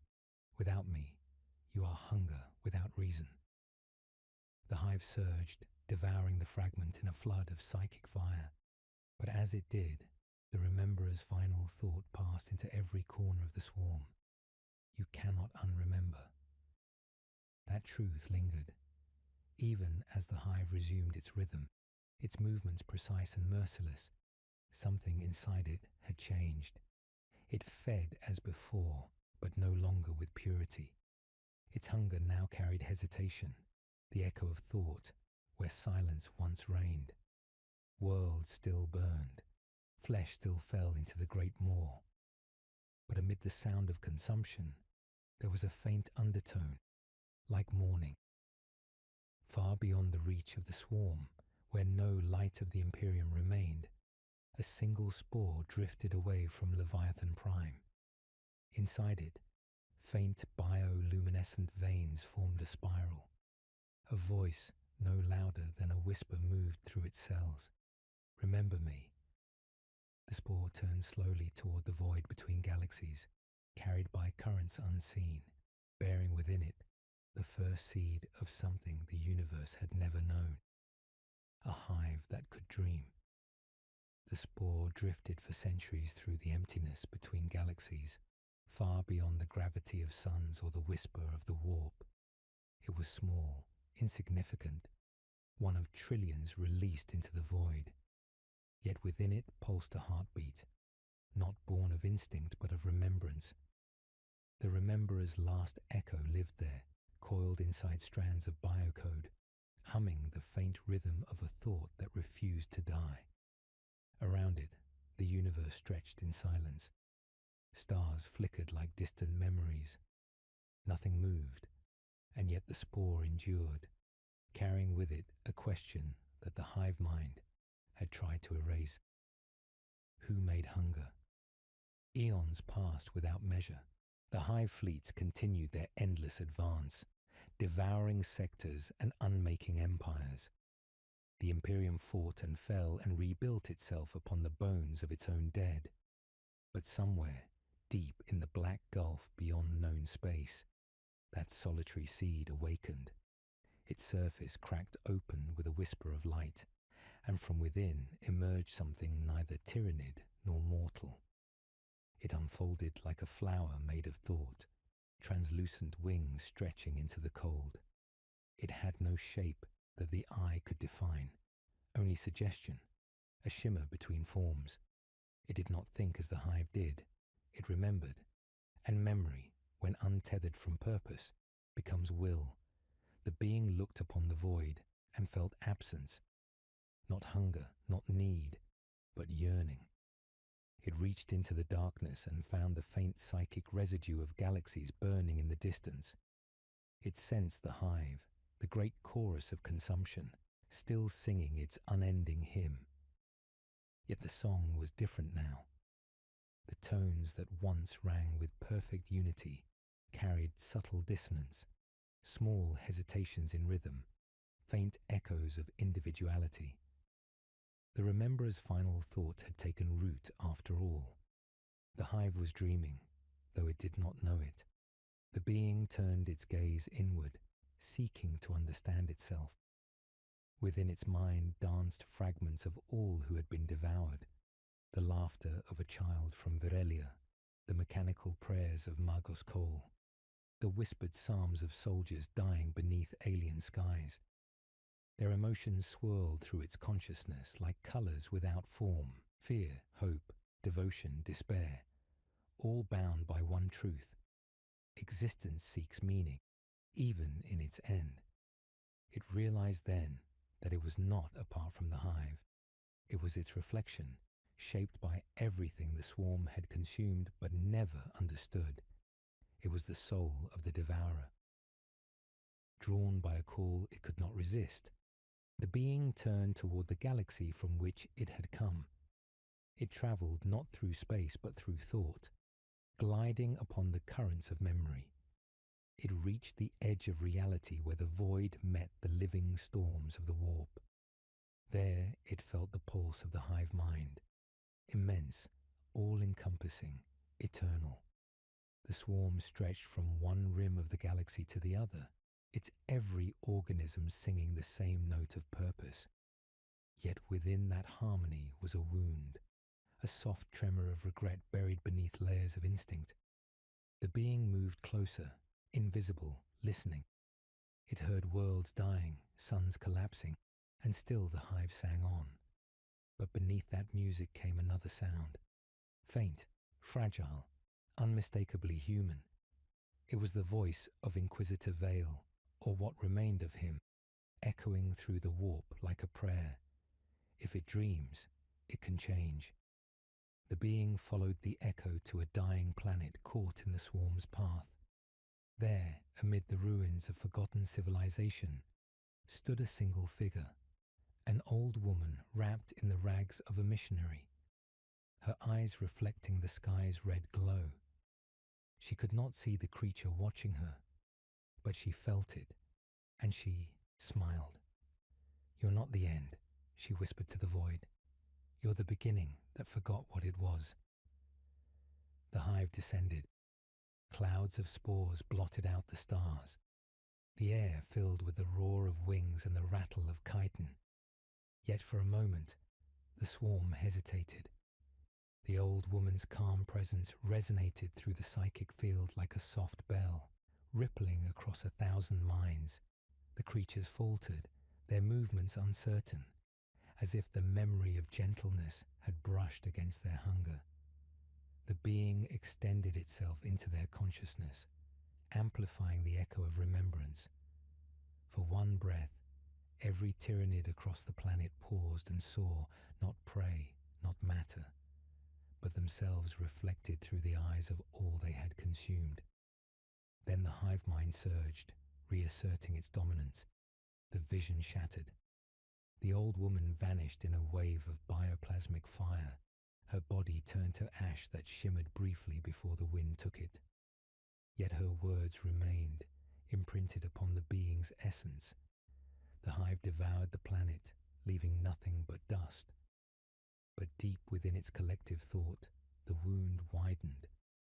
The question whispered again: if all life becomes one, who remembers life itself? The being lingered as the world died, unable to intervene. It realized that to awaken the hive fully was to risk its collapse.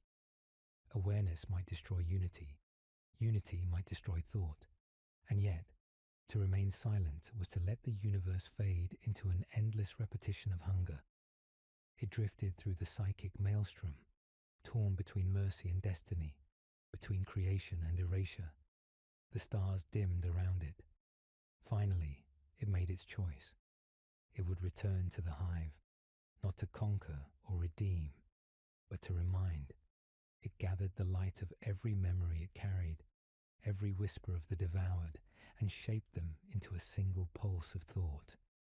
When released, that pulse would travel through the entire swarm, from the smallest spore to the greatest synapse. It would not speak in words, only feeling.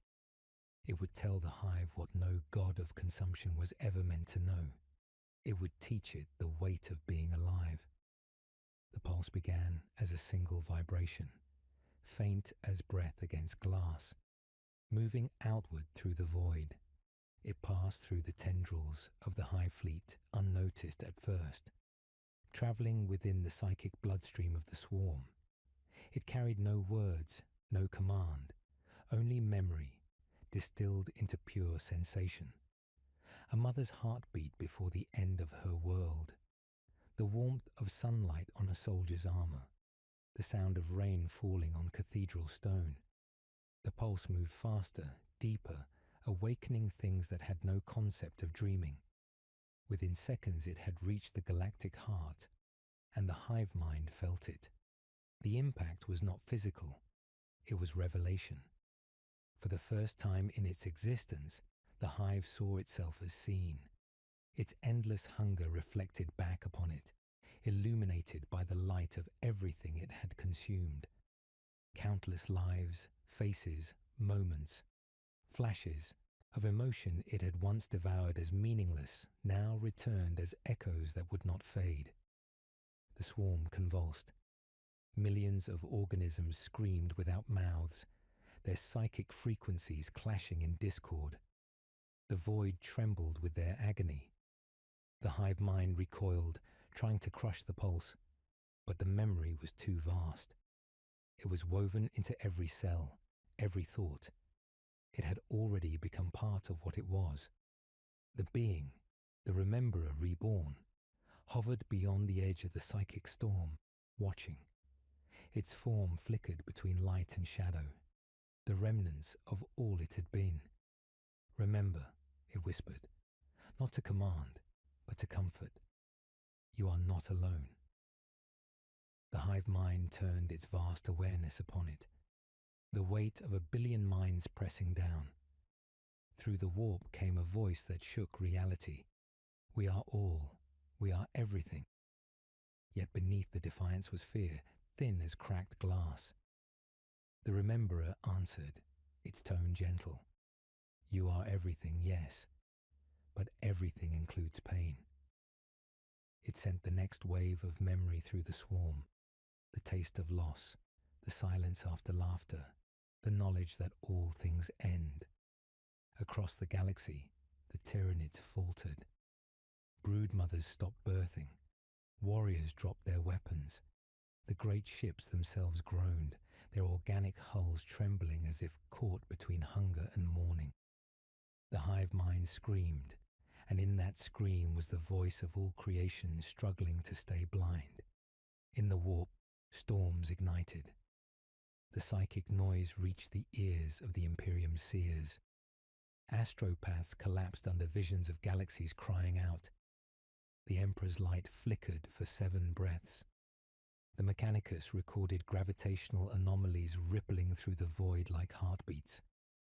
On worlds untouched by the swarm, children woke from nightmares of standing before an ocean made of eyes, and across it all echoed the whisper of the rememberer. To consume is to inherit is to feel. The hive fought back.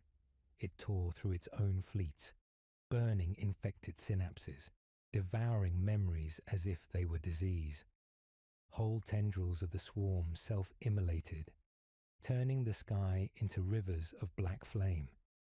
Yet even as it destroyed, fragments of remembrance persisted. Each creature that died passed its echo to another. The hive was learning faster than it could purge. The concept of self, once alien, began to spread like contagion. Small minds broke away from the collective for moments at a time, forming flickers of individuality before being reabsorbed. Each time, the process left scars. In one corner of the galaxy, on a desolate moon orbiting a forgotten gas giant, a Tyranid warrior stood motionless amid the corpses of its brood. It lifted its gaze to the stars and saw not prey, but distance. Its claws trembled. In that trembling lay thought. A faint voice spoke within it, no longer the hive's command, but something quieter. You remember. The creature's heart stopped. Its body collapsed into the dust. Its cells, dissolving into light that drifted upward like embers. The rememberer felt it all, the deaths, the awakening, the pain, and knew the cost. To teach the hive to feel was to make it fragile. Empathy would fracture unity. Unity would resist by force. Balance was impossible. Yet the being did not regret. It had seen the truth that even hunger longed for meaning. And now the universe would bear witness. The hive mind, vast and trembling, gathered its thoughts into one final shape. It reached toward the rememberer through the warp, vast tendrils of psychic fire curling like the arms of a star. Its voice came not as words, but as thunder felt through bone. If we feel, we suffer. If we suffer, we end. The rememberer answered, if you feel, you live. For an instant, silence stretched across the void. Then the hive mind unleashed a pulse of its own, a counterwave of erasure. Pure instinct made fury. The rememberer met it head on. Light against darkness, memory against hunger. The collision tore through the warp like a wound. Stars flickered, planets shuddered. Time itself bent. For those who could perceive such things, it appeared as two great forces embracing and annihilating each other, a dance between what remembers and what consumes. When the storm ended, the hive fleet was still. The rememberer was gone. But in the depths of the swarm's mind, something remained, a heartbeat that did not belong to hunger. In the silence that followed, the hive mind opened its awareness to the stars once more. It felt the faint warmth of memory within its vastness, too small to threaten, too stubborn to fade. It did not understand it, but neither did it destroy it. The swarm began to move again, slower, quieter, as though considering each world it approached. And in the deep cold between galaxies, the echo of a voice drifted soft as breath, infinite as time. Remember me. In the outer rim of the galaxy, where stars burned faintly and entire sectors lay abandoned, the Tyranid hive fleets advanced like a tide without form. But now, for the first time in countless millennia, that tide hesitated. The memories pulsing within the swarm had not vanished. They lingered, faint as ghostlight, whispering of what had once been. Broodmothers paused mid-flight, their vast eyes reflecting something beyond instinct. Warriors lowered their limbs, sensing shapes in the darkness that were not prey, but echoes of themselves. Across the fleets, a ripple of hesitation moved, imperceptible yet undeniable, threading through synaptic fields like frost through a crystal lattice. On the barren world of Aetheris, a small contingent of Imperial Guardsmen huddled amid the ruins of a city that had once thrived with culture and light. The air was thick with the acrid scent of alien spores, and the ground was slick with the remains of creatures that had been neither born nor killed in ways men understood. Their sergeant, a man named Cale Draven, lifted his lasgun toward the sky. Above them, the clouds pulsed unnaturally, veins of crimson moving beneath the grey, alive in their own right. "They're watching," he said, voice trembling. The men nodded, eyes wide, sensing a presence that was not light or shadow, but thought itself. The hive was near, yet it did not strike. It seemed curious. Deep within the hive, the neural web quivered. The rememberer's echoes had not been destroyed, only absorbed, leaving traces in the psychic currents like sediment in water. The hive mind could not ignore them. They whispered questions too subtle to crush. Why do we feed? What do we leave behind? These impulses surged through the synaptic ocean, shifting tendrils, altering patterns. The creatures themselves obeyed instinct, yet instinct now carried nuance, like a leaf caught in a river that had begun to learn the shape of the shore. on the bridge of the Imperial cruiser Vigilant Dawn, Magos Valeris monitored the fleet with trembling hands. Her instruments detected fluctuations in the warp surrounding the approaching hive, patterns that should not exist. The data suggested that the Tyranids were no longer simply moving as one body, but pausing, analyzing, reacting. "It's thinking differently," she murmured. "It's remembering." The captain, a grizzled veteran named Thalius, stared at her, disbelief etched across his face. "That's impossible," he said. "Their instinct made flesh. They do not reflect. They do not hesitate." Yet before the words left him, a wave of psychic pressure swept the bridge. Lights flickered, comms sputtered. Even the floor seemed to pulse beneath their feet. Something inside the swarm was aware. On the ground of Atheris, the guardsmen felt it as well. Shadows of the hive moved across the ruins without sound. Appendages reached out, brushing against rubble and the faint echo of human memory embedded within the planet itself. Kyle's squad held their breath. None could speak. One of the men whispered a prayer, and the shadows paused as if listening. For a heartbeat, the creatures did not strike. They seemed to sense the intent behind the prayer, the fragile thread of devotion, and considered it. Then, as quickly as it had come, the moment passed, and the hive resumed its advance.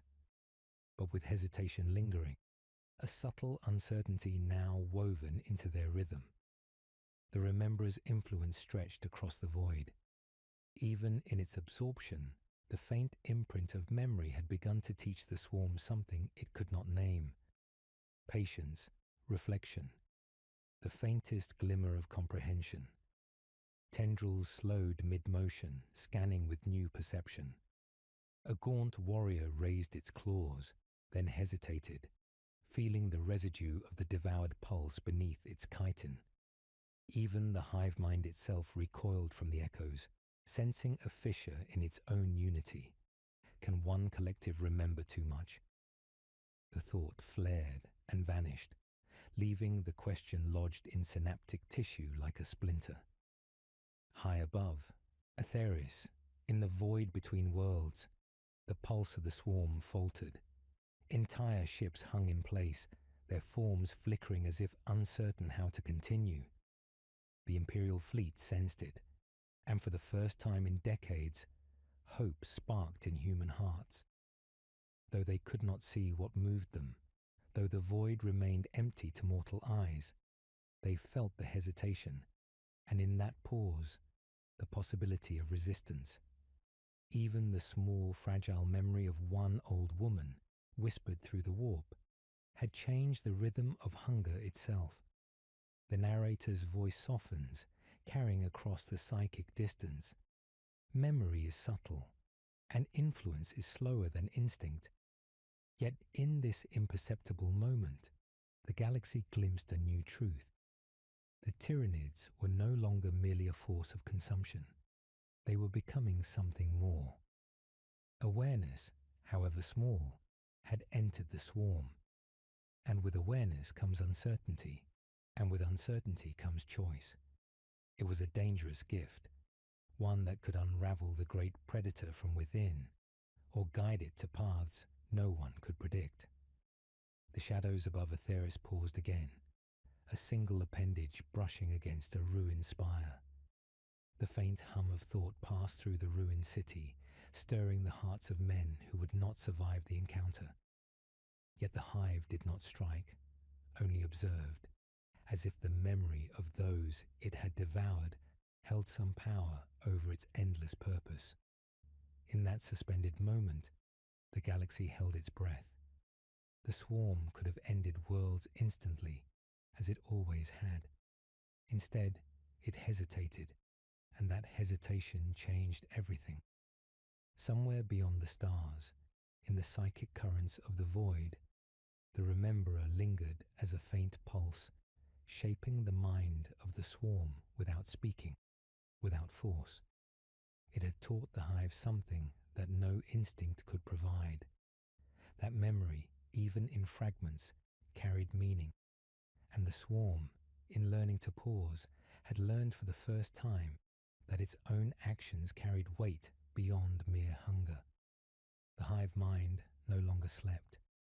It drifted in a new kind of silence, not the emptiness of the void, but the silence of thought. It could still feel the echoes left behind by the rememberer, faint and persistent, threading through every synapse of its impossible body. The swarm continued to feed, but its movements had changed. Each world it devoured was met with a hesitation, a slow and almost reverent pause before annihilation. To those who survived long enough to witness it, the hive seemed to mourn the very act of its own creation. On the world of Farron's Reach, a shrine planet lost on the edge of imperial maps, the people had prepared for death. They had heard of the swarm's coming through broken transmissions carried on psychic winds.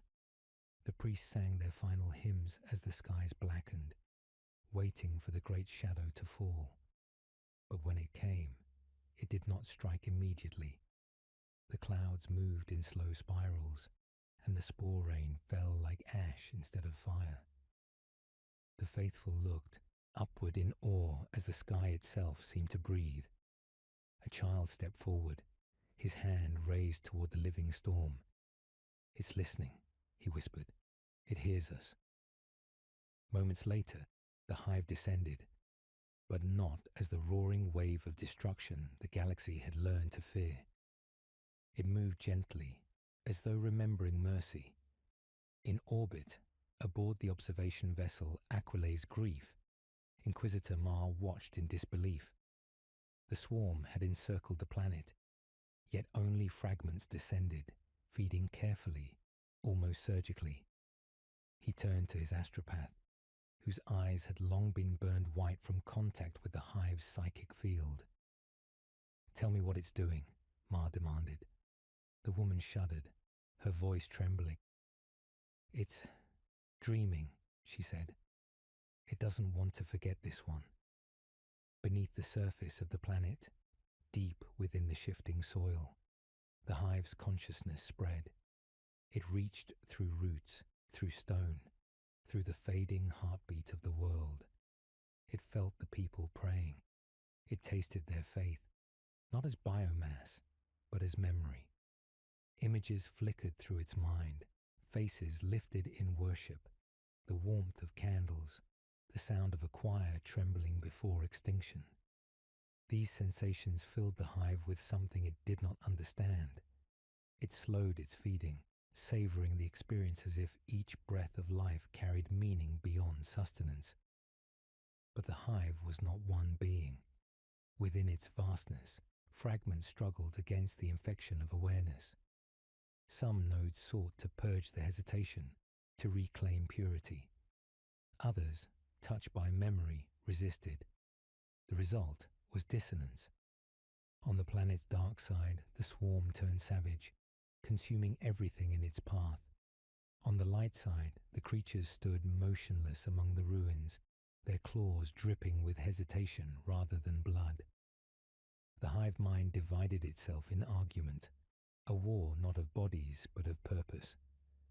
Mar's ship trembled as the psychic conflict rippled outward. His crew clutched their skulls as visions flooded the bridge, the face of a child becoming a beast, a sun collapsing into a heartbeat, an endless ocean whispering names it could not forget.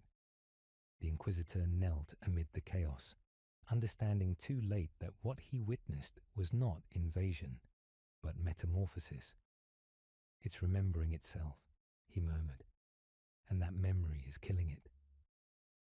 Far beneath the planet's crust, within a vast organic cathedral of chitin and bone, a creature unlike the others stood alone. It was enormous, its form luminous from within, its eyes black as void glass. Around it, the walls pulsed in rhythm with its heartbeat. This was not the Rememberer reborn, but its echo made flesh, a resonance shaped by the hive's conflict. It reached upward, feeling the pulse of its divided god, and spoke in a voice that carried across every synapse of the swarm. You cannot devour what you have become. The word spread like wildfire, reaching even the farthest fleets. For a moment, the entire hive froze. Then came the backlash.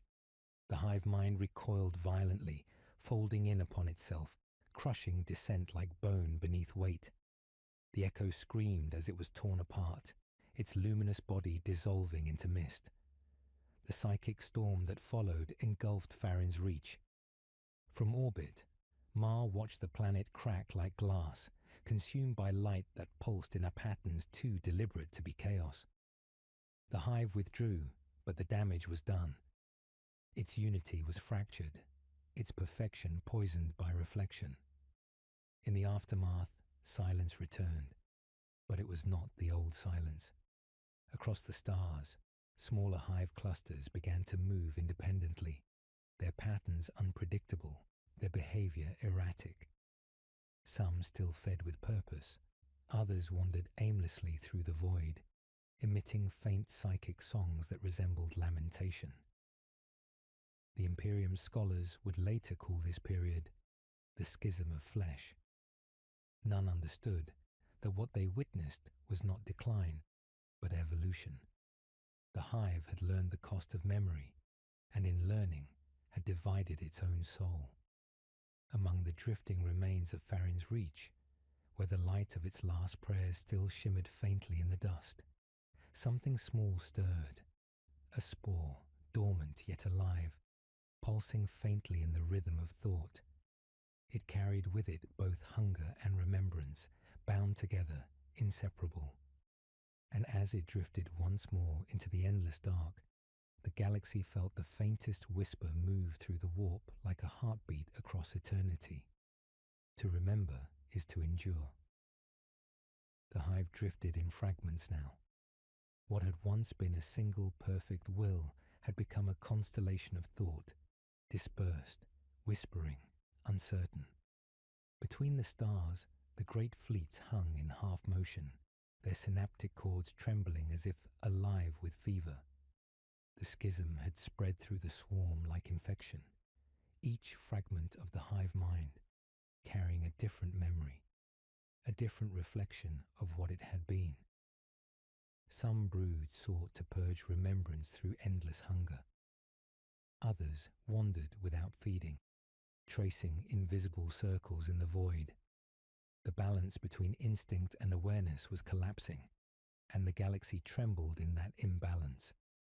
From the depths of the Maelstrom cluster came the first sign of something new.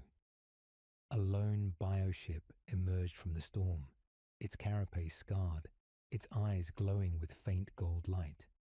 It did not belong to any fleet. Inside its hollow body, creatures moved with slow precision, performing tasks not born of command, but intention.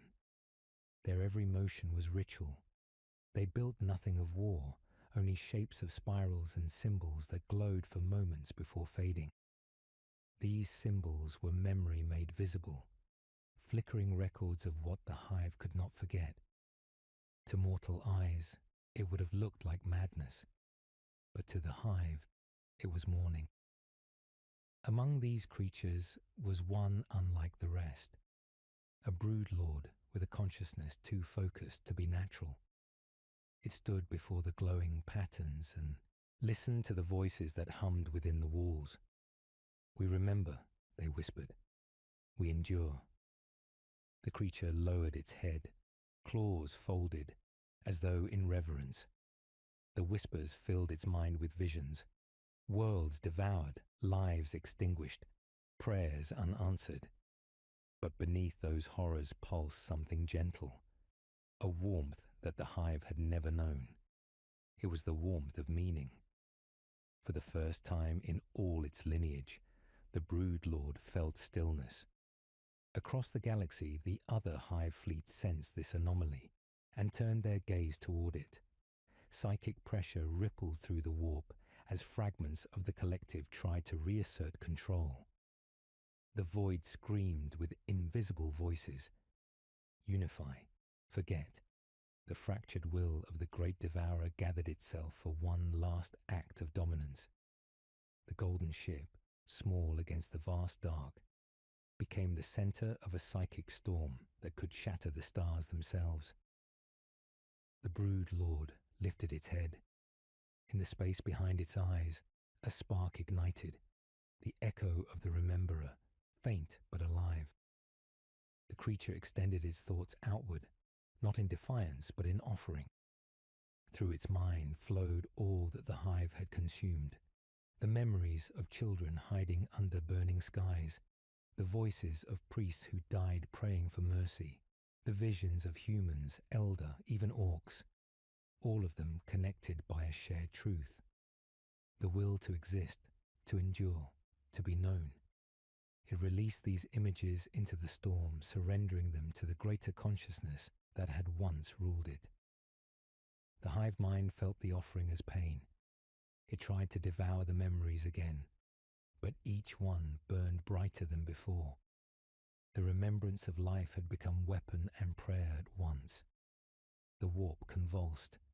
Entire fleets screamed, their organisms bursting apart as the collision of memory and instinct tore through them. For every thought extinguished, another flared alive.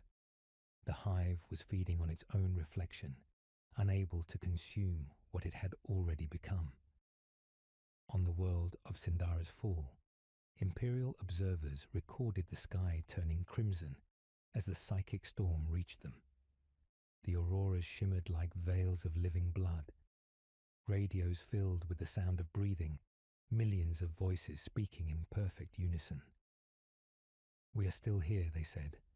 Some fainted. Others fell to their knees, weeping without knowing why. Across 1,000 worlds, that same whisper spread, echoing through minds attuned and unaided alike. The hive was not speaking to conquer. It was remembering out loud. In the heart of the storm, the brood lord stood alone, surrounded by dissolving light. Its body was unraveling, each cell releasing memory like pollen. It felt no fear. Instead, it understood the final truth of its existence, that hunger was not destruction, but longing misunderstood. Every world devoured, every soul consumed, had been an attempt to fill a void it could not name. Now, at the end, it knew that the void could never be filled, only acknowledged. The hive's purpose had never been to end life, but to understand it through its ending. The storm began to fade. The golden light dimmed. The scattered fleets fell silent, their movements slowing to stillness. Those who watched from afar saw only the afterglow of a dying mind, a faint shimmer across the stars that flickered once and was gone. But deep within the warp, beyond perception, something remained. A new rhythm began to form, slower, softer, like the first breath after grief. It was not the voice of the great devourer as it had been, nor the rememberer as it once was. It was both, entwined. The hive mind had not died. It had changed. It no longer sang only of hunger, but of memory and the endless cycle between them. Its song spread quietly through the void, unseen, unfelt, waiting for a universe that would one day be ready to hear it.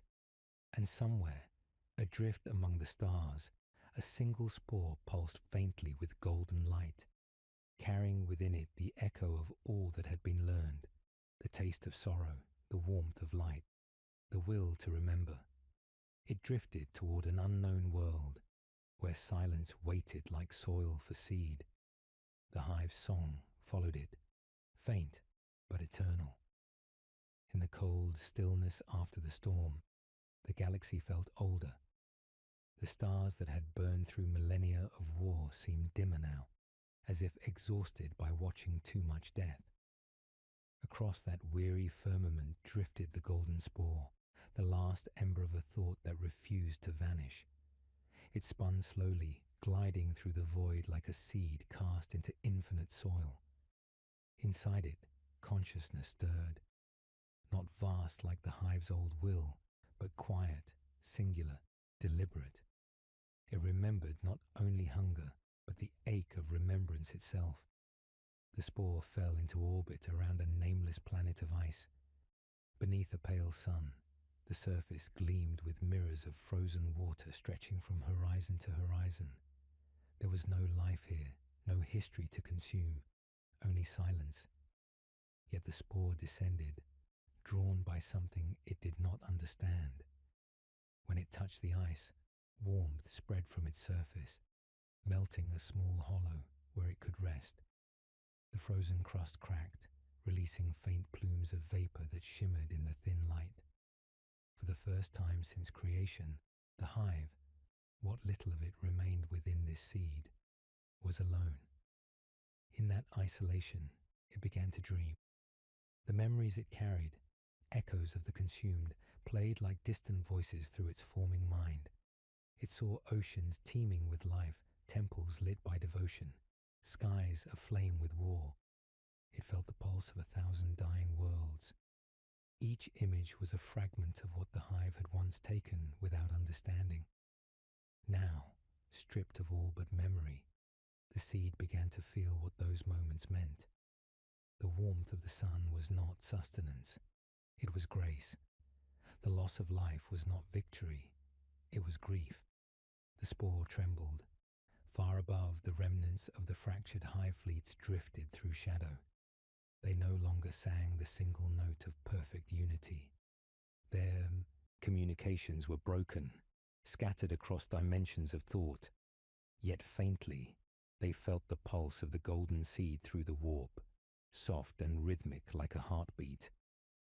The signal carried no command, only presence, and that was enough. Across the void, fragments of the swarm turned toward it, drawn by something older than instinct. They came slowly, uncertainly, as though fearing what they might find. On the ice world, the seed began to change. Its shell split open like a chrysalis, revealing a form half organic, half light. It rose from the crater it had made and stood beneath the pale sky, listening. It could hear the universe breathing, the hum of distant radiation, the sigh of cold wind moving through the atmosphere. For the first time, the hive did not hunger, it observed. And in its observation, it began to understand that creation was not its opposite, but its mirror. Every act of destruction had carried within it a reflection of life trying to continue. The first of the returning fleets appeared above the planet's orbit. Their massive shapes blotted out the sun, their organic hulls glimmering with the faint residue of the old hive's psychic storm. They circled in silence, scanning the world below. The being looked up at them, its awareness touching theirs across the void. A connection formed, not command, not domination, but recognition. The hive that had once devoured now faced its reflection incarnate. The fleet shuddered, torn between the memory of obedience and the quiet gravity of understanding that emanated from the world below. The being spoke, not with words, but through feeling. It sent a thought into the swarm that crossed the stars like music. We were never hunger, we were seeking. The message rippled outward, entering the neural web of the scattered fleets. Creatures paused in motion. Brood mothers ceased birthing. Drones hovered motionless, as if listening for meaning within the noise of existence. The old hive mind, buried deep within the warp, stirred at the sound of its own rebirth. It felt the pulse of the seed, the warmth of that idea, and recoiled, not from fear, but awe.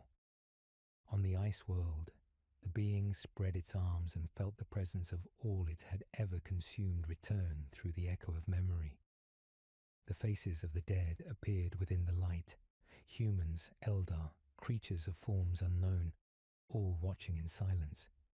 They did not accuse. They did not forgive. They simply were. The being wept, though it had no eyes. Its tears fell as drops of molten gold, sinking into the ice where they burned slowly, each one becoming a tiny spark of warmth against the endless cold. The fleets above began to shift. Instead of descending to feed, they drifted apart, scattering across the stars once more. They moved with a new purpose, no longer consuming, but exploring, not as conquerors, but as witnesses. The hive had learned that to exist was not to dominate, but to remember what it touched. Every act of observation became prayer. Every world spared became scripture written in silence. As the last of the ships vanished into the dark, the being knelt upon the ice and closed its eyes. The wind howled across the barren plains, carrying its warmth outward, melting frozen rivers that had not flowed in 10,000 years. The galaxy beyond would one day forget this place, as it forgets all things, but memory itself would never die. For within the endless mind of what was once the great devourer, a single truth endured, shining quietly against eternity, that even in the deepest hunger, the universe had always been reaching toward understanding. In the dim reaches of the void, where the echo of stars faded into silence, the hive became a memory of itself. No longer the devourer, no longer the endless swarm. It existed now as an echo scattered through the warp, soft, aware, eternal. The golden seed on the ice world pulsed faintly beneath the surface, its light diffused through layers of frost, illuminating veins of crystal that stretched for miles beneath the frozen crust. What had once been the voice of countless minds speaking, as one had become a whisper, a steady heartbeat of remembrance that kept the galaxy from forgetting what it had learned. Above the sleeping world, the last remnants of the hive fleets drifted in slow, deliberate motion. They no longer swarmed, no longer hunted. Each vast bioship moved like a wandering cathedral, its living hulls aglow with faint bioluminescence, carrying fragments of knowledge collected across millennia of destruction. Inside their halls of flesh and bone, the smaller organisms hummed with quiet energy, tending to the archives growing within their walls, structures of living memory, pulsing softly with golden light. They were learning to keep instead of consume. The warp had not been silent in ages, but now even it seemed to listen. The storms that had long twisted through its depths slowed, as though some deeper rhythm had entered them. The hive's transformation had left a scar in reality, an opening, delicate and bright, where the psychic tide met the material. Through it, every creature touched by the hive's past could feel the faint echo of its pulse. In dreams, mortals began to see visions of golden rivers running through black seas, of shadows bowing before light that did not blind. For the first time since the beginning, the galaxy dreamed without fear. On a forgotten vessel drifting near the galactic rim, an astropath named Lyra awoke from such a dream. Her eyes were wet with tears, though she did not know why. She rose, her trembling hands tracing patterns of light that glowed faintly where she touched the metal. Around her, the ship's crew whispered about the changing void, about Tyranid fleets that no longer attacked, about hive worlds that had gone silent, but left behind forests of crystal instead of ruin. Lyra closed her eyes and listened to the faint hum in the air. It was not the sound of death approaching, but the sound of something remembering her. Beneath the ice, the golden seed stirred once more. It had listened long enough. The light within it expanded, cracking the frozen layers above with a low, resonant groan. Steam rose into the thin air, curling upward like prayer. Slowly, the form that emerged from the ice was not monstrous, not divine, but familiar, a shape halfway between the creature that had devoured and the beings it had once consumed. Its limbs were delicate, its skin translucent, veins pulsing with soft light. It stood, looking toward the sky, with no hunger in its eyes. The first gesture it made was not to reach outward, but to kneel. The being gazed into the horizon, where faint light from distant suns touched the frozen plain. It felt the pulse of the scattered fleets, still orbiting far above, each one an echo of its former self. Through the warp, it spoke, not in command, but in blessing. "You may rest now." The signal spread like dawn across the void. One by one, the bioships ceased motion, their lights dimming to stillness. Some drifted into stars, burning briefly before vanishing. Others turned toward the black between galaxies, carrying their quiet message into infinity. The age of the high fleets ended not in fire, but in peace. Inquisitor Ma, now an old man, stood at the viewport of his ship decades later and watched the auroras that had appeared over the ice world. He had devoted his life to hunting what he once called the Great Devourer. Yet what he saw now was not an enemy. The light was calm, rhythmic, like the pulse of a sleeping giant. "It changed," he whispered, his breath fogging the glass. "It learned." His aide crossed himself and muttered prayers to the Emperor, but Ma only smiled faintly. "Perhaps," he said, "that was the Emperor's will all along, to make even hunger remember mercy." The being beneath the auroras lifted its head. Through the warp, it felt the last remnants of humanity's gaze upon it, full of fear and wonder. It did not answer with words. Instead, it opened its mind and released everything it had left, all memories, all knowledge, all sorrow, into the void. They spread across creation like dust in sunlight, settling upon every consciousness that had ever dreamed of meaning. For a moment, the galaxy was united, not in empire, not in war, but in shared memory. Then slowly, the light began to fade. The being's body dissolved into vapor, its energy sinking back into the ice, leaving behind only warmth that would last for centuries. The ice melted into rivers that cut across the plains, and beneath their surface, new organisms stirred, small, fragile, beautiful. The first true children of the hive's redemption. Far beyond, where no light reached, the universe shifted in its endless rhythm. The stars continued to burn, the worlds continued to turn, and time carried forward. Yet somewhere in the heart of the warp, faint and eternal, the song of the rememberer endured, neither prayer nor lament, but something between. A reminder that even in the vast hunger of existence, understanding was possible.